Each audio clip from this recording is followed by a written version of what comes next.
नमस्ते दोस्तों, कल हम लोग रिलेटिव प्रोनाउन के बारे में डिस्कस किए थे। ठीक है, हु इज दैट, इनका नंबर, जेंडर और पर्सन क्या था, ये सब हम लोग कल डिस्कस किए थे। वहां पे एक सेंटेंस भी लिखा गया था जो आई लाइक बुक्स, ठीक है, which are in the box. तो इस चीज पे थोड़ा ध्यान रखिए। व्हिच जो है रिलेटिव प्रोनाउन, ये सिंगुलर और प्लूरल, हु का, व्हिच का, दैट का रिलेटिव प्रोनाउन का प्लूरल ही रहता है, सिंगुलर प्लूरल सेम है। लेकिन यहाँ पे ऑक्सिलरी वर्ब थे, वहां पे जो सेंटेंस, कल का जो वीडियो था मैं देख रहा था, वहां पे जो सेंटेंस था प्लूरल, मतलब प्रोनाउन प्लूरल है लेकिन ऑक्सिलरी वर्ब चेंज करना भूल गया था, तो वो वाला करेक्शन करके थोड़ा सा प्रैक्टिस कीजिए। ठीक है, I like books which are in the box. ठीक है, इसे साफ कर देता हूं। तो today we will discuss the remaining part of relative pronoun. Relative pronoun का जो भी बचा था वो वाला आज मैं डिस्कस करने जा रहा हूं। ठीक है, तो रिलेटिव प्रोनाउन में ये तो आपको पता होगा, रिलेटिव प्रोनाउन नाउन के साथ, एंटीसीडेंट के साथ उसका रिलेशन रहता है। तो सेम एक वर्ड है, सेम,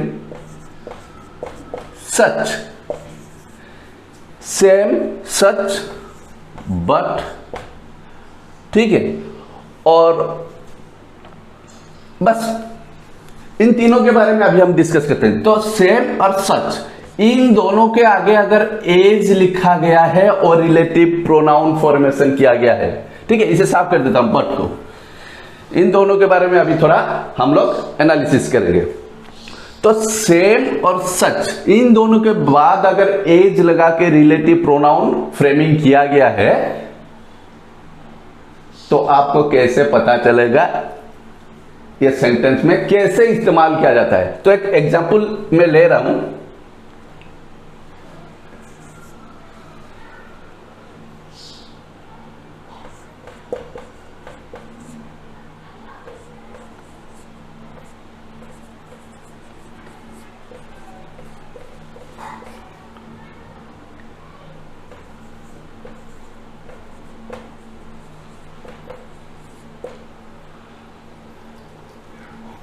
सॉरी, इसे दिस इज द लिख देते हैं, ये वाला सेंटेंस और अच्छा रहेगा। ठीक है, this is the same book as I wanted, this is the same book, this is the same book. तो ये वही किताब है जो मैं ढूंढ रहा था, मुझे चाहिए था। ठीक है, this is the same book as I wanted. तो सेम और एज समझ में आ गया, this is the same book as I wanted. तो इस तरह से भी हम रिलेटिव प्रोनाउन फॉर्मेशन करते हैं। This is the same book, ये वही किताब है। इसी बुक के लिए हम लोग रिलेटिव प्रोनाउन सेम और एज का भी इस्तेमाल करते हैं, सच का भी इस्तेमाल कर सकते हैं। कैसे? ठीक है, they are such man, plural number, they are such man as I never like. ये they are such man as I never like, ये वही लोग हैं जिन लोगों को मैं कभी पसंद नहीं करता। ठीक है, सच और एज, सेम एंड एज, इस तरह से भी सेंटेंस में वर्ड के साथ सेम और सच के साथ एज ऐड करके हम रिलेटिव प्रोनाउन फॉर्मेशन करते हैं और सेंटेंस को इस तरह से हम लोग फ्रेमिंग करते हैं। This is the same book as I needed, as I wanted, they are such man as I never like. जिन लोगों को मैं पसंद नहीं करता, ये उसी तरह के लोग हैं। ठीक है, इसे अभी साफ कर देता हूं मैं। इसके बाद अभी हम लोग बट के बारे में पढ़ेंगे। बट जब मैं कंजक्शन पढ़ाऊंगा तो बट के बारे में आप लोगों को अच्छे से समझ में आ जाएगा, कैसे दो सेंटेंस को या फिर दो पार्ट ऑफ सेंटेंस को कैसे बट लगा के हम लोग एक सेंटेंस में कन्वर्ट करते हैं। ठीक है, वो चीज बाद में पढ़ेंगे। आज हम लोग जो बट पढ़ने जा रहे हैं ये रिलेटिव प्रोनाउन बट है। ठीक है, बट का मतलब है दैट नॉट। ठीक है, इसका एक एग्जाम्पल ले रहा हूं।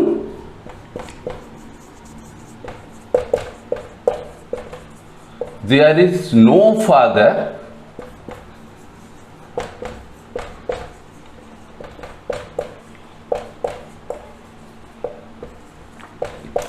There is no father that doesn't love his son.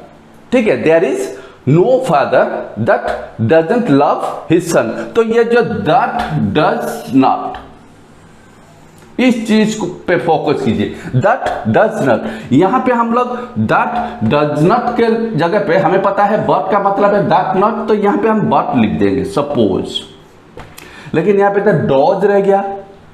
ठीक है, सिंगुलर डू वर्ब रह गया डज। ठीक है, तो यहां पे हम क्या करेंगे, there is no father that does not, इसके बजाय बट और सिंगुलर डू वर्ब को यहां पे एस लिख देंगे। There is no father but loves his son, इसका मतलब है there is no father that doesn't love his son. ठीक है, तो इस सेंटेंस को हम इस तरह से भी फॉर्मेशन कर सकते हैं। ये गया आपका बट के बारे में। बट का मतलब है that not, there is no father that does not love his son, that does not के जगह पे हम लोग बट इस्तेमाल करेंगे, there is no father but loves his son. Confirm. इसके बाद रिलेटिव प्रोनाउन में हम कभी कभी एवर सफिक्स ऐड करके भी रिलेटिव प्रोनाउन बनाते हैं, जैसे who, which,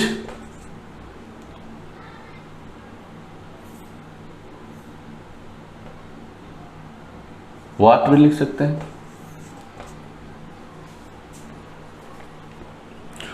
who, which, what में हम लोग एवर लगाएंगे, एवर। ठीक है, एवर लगाने से क्या हो जाएगा, ये whoever, whichever, whatever. ये तो आपको पता है पर्सनल प्रोनाउन मतलब पर्सन के केस में हम लोग हु यूज करते हैं, एनिमल थिंग्स में व्हिच, व्हाट तो दैट एंड व्हिच। ठीक है, ये कंपाउंड रिलेटिव प्रोनाउन है। ठीक है, तो अभी हम हु मतलब कौन, हुएवर जो कोई भी, व्हिच एवर जो कुछ भी, व्हाट एवर जो भी है। ठीक है, हुएवर जो कोई भी इंसान हो सकता है, व्हिच एवर जो कुछ भी थिंग्स या फिर एनिमल्स के लिए हम लोग इसे यूज करते हैं, या फिर व्हाट एवर कुछ भी। तो एक एग्जांपल लेते हैं, हुएवर। ठीक है,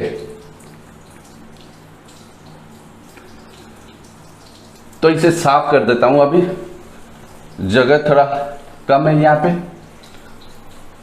तो बस इतना ही रख लेते हैं यहां पे एक स्मॉल बॉक्स करके, whoever, whichever, whatever. Whoever का एक लेते हैं। ठीक है, suppose whoever stands first will get a prize. समझ में आ गया, whoever stands first will get a prize. जो भी फर्स्ट आएगा वही एक रिवॉर्ड लेके जाएगा, एक प्राइज लेके जाएगा। समझ में आ गया। अभी हुएवर, हु के साथ एवर सफिक्स लगा के हम लोग रिलेटिव प्रोनाउन फॉर्मेशन करते हैं। Number two which ever. ठीक है, suppose give me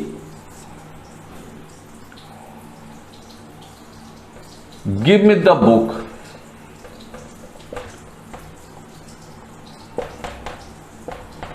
whichever you like. Give me the book whichever you like. मुझे किताब दो, जो भी किताब आपको पसंद है, whichever you like. ठीक है, वहां पे मोर देन वन है, जो भी पसंद है उनमें से मुझे एक दे दो। Give me the book, give me the book whichever you like। ठीक है,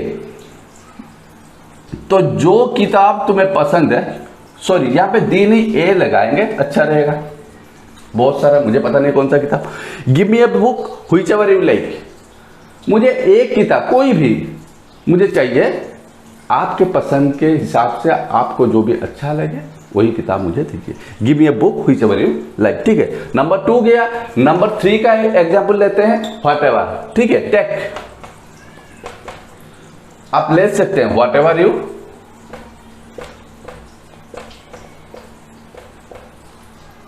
लाइक, आपको जो भी पसंद है आप ले सकते हैं, ठीक है।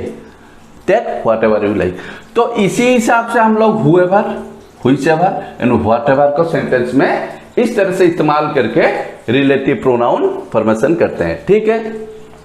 तो एवर सफिक्स लगा के भी हम लोग रिलेटिव प्रोनाउन फॉर्मेशन कर सकते हैं। अभी इसे मैं साफ कर देता हूं।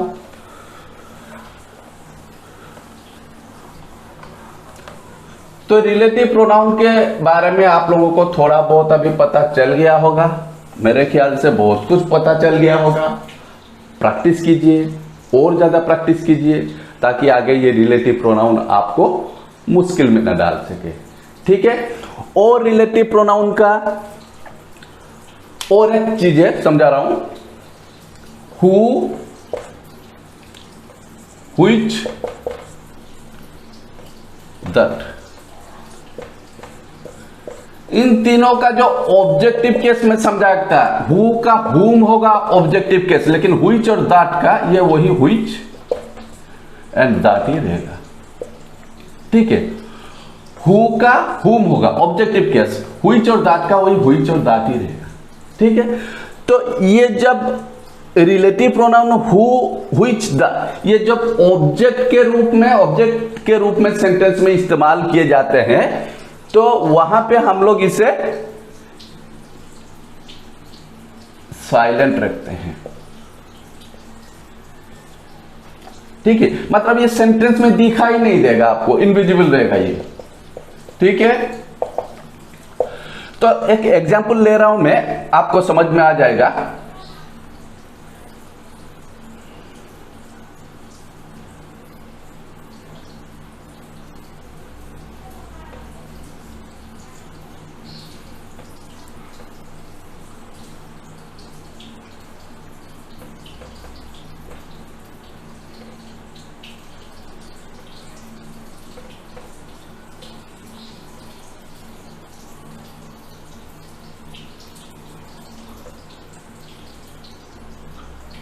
I see the man whom you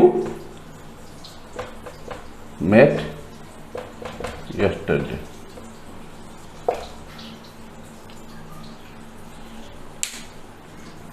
I see the man whom you met yesterday. तुम कल जिस आदमी को देखे थे मैं आज उसे देखा। कल तुम घर के पास हो कहीं पे भी, कल तुम जिस आदमी को देखे थे मैंने आज उसे देखा, ठीक है। तो यहां पे आई सी द मैन, किसको देखा?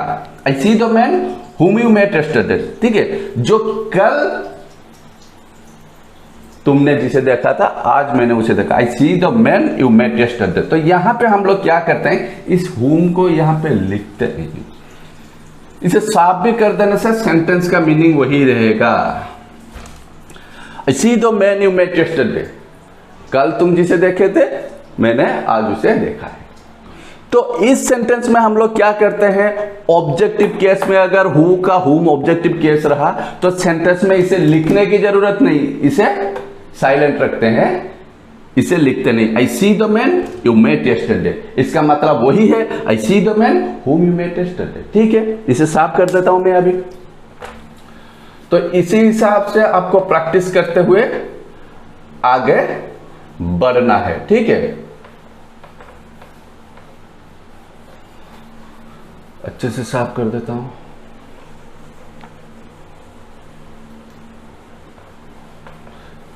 इसके बाद आएगा आपका व्हिच, ठीक है।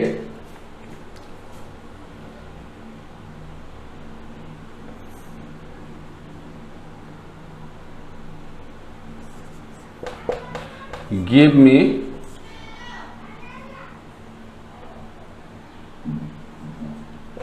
a book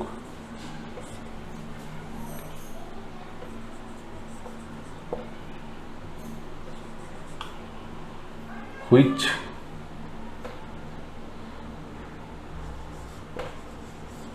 you like the most, very much.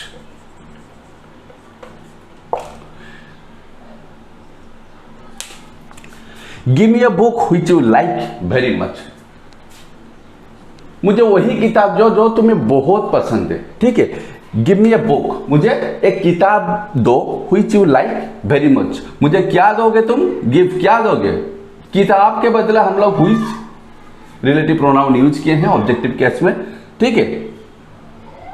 तो give me a book which you like very much. यहां पे अगर हम which को यहां से हटा लेंगे, give me a book you like very much या फिर यू लाइक द मोस्ट, तो ये यहां पे नहीं लिखने से भी सेंटेंस का मीनिंग वही रहेगा, इसे लिखने की जरूरत नहीं, ठीक है. Give me a book you like very much या फिर यू लाइक द मोस्ट, तुम्हें सबसे ज्यादा जो पसंद है. तो यहां पे ऑब्जेक्टिव केस में कि या फिर हम ऐसे भी लिख सकते हैं, give me a book that you like very much, that you like the most. तो यहां पे हम हुईच हो या फिर दाट भी यहां पे इस्तेमाल कर सकते हैं. हु के जगह पे तो हुईच या फिर दाट इस्तेमाल करते हैं, हुईच तो इस्तेमाल नहीं कर सकते, ठीक है. तो give me a book which you like the most या फिर वेरी मच, यहां पे हुईच या फिर दाट, इन दोनों को हम अगर नहीं भी लिख रहे तब भी सेंटेंस वही सेम रहता है, इसलिए ज्यादातर इसे हम लोग साइलेंट रखते हैं, इसे लिखते नहीं. Give me a book you like the most. समझ में आ गया? अभी इसे साफ कर देता हूं मैं. आज के लिए बस इतना ही, ठीक है. रिलेटिव प्रोनाउन आपका पूरा खत्म हो गया. इसके बाद हम लोग क्या पढ़ाएंगे? इंग्लिश में थोड़ा सा आगे और एक स्टेप आगे जाएंगे, इंटरोगेटिव प्रोनाउन पढ़ाएंगे. या फिर सोच रहा हूं, कुछ बच्चे ऐसे भी बोल रहे हैं कि सर बस इंग्लिश ये वाला सीरीज पूरा कंटिन्यू कर रहा है, ठीक है. तो थोड़ा कंटेंट चेंज कीजिए. तो मैथ का भी कुछ ऐसे भी बच्चे बोल रहे हैं कि मैथ का कुछ थोड़ा डाउट है, उसका भी थोड़ा क्लियर करना पड़ेगा. तो मैं सोच रहा हूं नंबर सिस्टम से ही, नेक्स्ट क्लास से नंबर सिस्टम से ही मैं मैथ पढ़ाना शुरू कर दूंगा, ठीक है. अगर आपको ये वीडियो इंफॉर्मेटिव लगा, आपको लग रहा है there is something in the video, then please like, share and subscribe my YouTube channel, ठीक है. Thank you.